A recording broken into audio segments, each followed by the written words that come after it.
Hello সবাইকে, আশা করি তোমরা সবাই খুব ভালো আছো। আমার একটা ছোট্ট ভিডিওতে তোমাদেরকে ওয়েলকাম। এটা ছিল সানডের ভিডিও।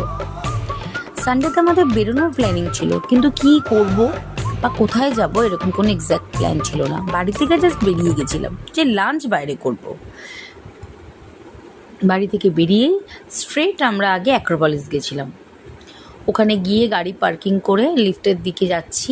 ওই যে আমার ছোট্ট সোনাকে নিয়ে ওর বাবা যাচ্ছেন। অ্যাক্রোপলিসে গিয়ে আমরা প্রথম বারবিকিউ নেশনে ঢুকেছিলাম। মনের মতো করে লাঞ্চ করেছি। অনেক দিন পর বাইরে বেরিয়েছিলাম যদিও, তো অনেক দিন পর ফ্যামিলিকে একসাথে নিয়ে সানডে কাটানোর মজাই একটা আলাদা। আর সত্যি কথা বলতে আমার ছেলেকে নিয়ে না কোথাও বেরোনোর এতটুকুও ঝামেলা নয়। ও খুব সুন্দর আমাদের সাথে মানিয়ে গেছে। মানে অনেক বাচ্চারা বাইরে গেলে ঘ্যান ঘ্যান কান্না এইসব করে, কিন্তু আমার ছেলের কোনো ঘ্যান ঘ্যান নেই, কোনো কান্না নেই। সে যাই হোক, এই যে আমার ছোট্ট ছেলে এখন বারবিকিউ নেশনে মা বাবার সাথে ঢুকবে বলে ওয়েট করছে।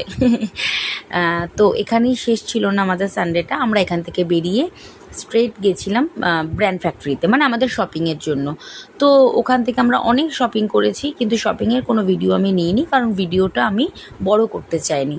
চলো, এখানেই বাই।